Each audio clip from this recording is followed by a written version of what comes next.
يا حامل القرآن قد خصك الرحمن بالفضل والتيجان والروح والريحان يا حامل. به نام پروردگار عالمیان. از ابو سعید خدری خداوند از او راضی باد روایت است که رسول الله صلی الله علیه و سلم فرمودند: قرآن ریسمانی الهی است که از آسمان به سوی زمین آویزان شده است. روایت احمد و ترمذی. یعنی هر کسی که به آن چنگ بزند و در حیات عمل کند به خدا برسد و از نجات یافتگان می گردد و هر کسی که آن را ترک بکند به خود ظلم و ستم کرده است. ای برادران و خواهرانی که خواهش آموزش قرآن دارید و شرایط رفته درس گرفتن را نداشته باشید، شما می توانید از پس این حافظ قرآن را تکرار بکنید و خطاگی های خود را اصلاح بکنید. مرحمت عزیزان.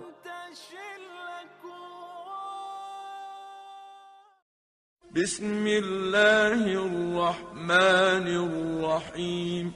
بسم الله الرحمن الرحیم. القارعة. القارعة. ما القارعة. ما القارعة. وما أدراك ما القارعة. وما أدراك ما القارعة. يوم يكون الناس كالفراش المبثوث. يوم يكون الناس كالفراش المبثوث. وتكون الجبال كالعهن المنفوش. وتكون الجبال كالعهن المنفوش.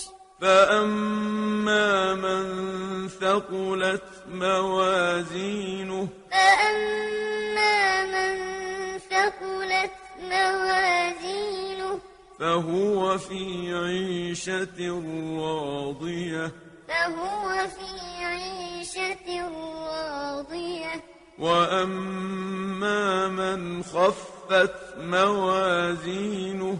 وأما من خفت موازينه. فأمه هاوية. فأمه هاوية.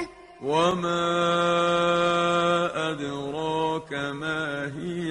وما أدراك ما هي. نار حامية. نار حامية. بسم الله الرحمن الرحيم. بسم الله الرحمن الرحيم. القارعة. القارعة. ما القارعة. ما القارعة. وما أدراك ما القارعة. وما أدراك ما القارعة. يوم يكون الناس كالفراش المبثوث. يوم يكون الناس كالفراش المبثوث. وتكون الجبال كالعهن المنفوش. وتكون الجبال كالعهن المنفوش. فأما من ثقلت موازينه. فأما من ثقلت موازينه. فهو في عيشة راضية. فهو في عيشة راضية. وأما من خفت موازينه. وأما من خفت موازينه. فأمه هاوية. فأمه هاوية. وما أدراك ما هي. وما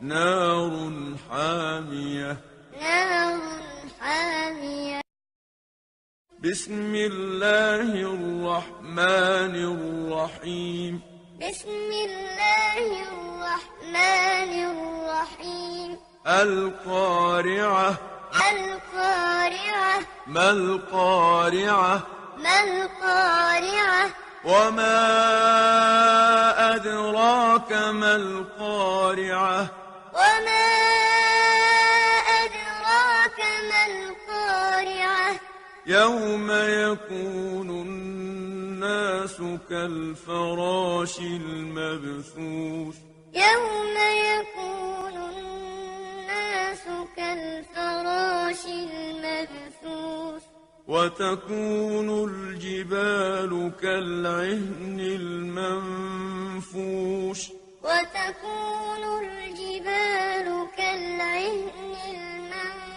المنفوش فأما من ثقلت موازينه فأما من ثقلت موازينه فهو في عيشة راضية فهو في عيشة راضية وأما من خفت موازينه وأما من خفت موازينه فأمه هاوية فأمه هاوية وما أدراك ما هي وما أدراك ما هي نار حامية نار حامية به ازن الله درس ها را دوام می دهیم. منتظر درس های آینده باشید و نوا را بر یار و دوستانتان بفرستانید تا در کار خیر با ما شریک باشید. فکر و اندیشه و پیشنهادهای خود را بنویسید و سلام بر آن شخصانی که راه هدایت را پیش گرفتند.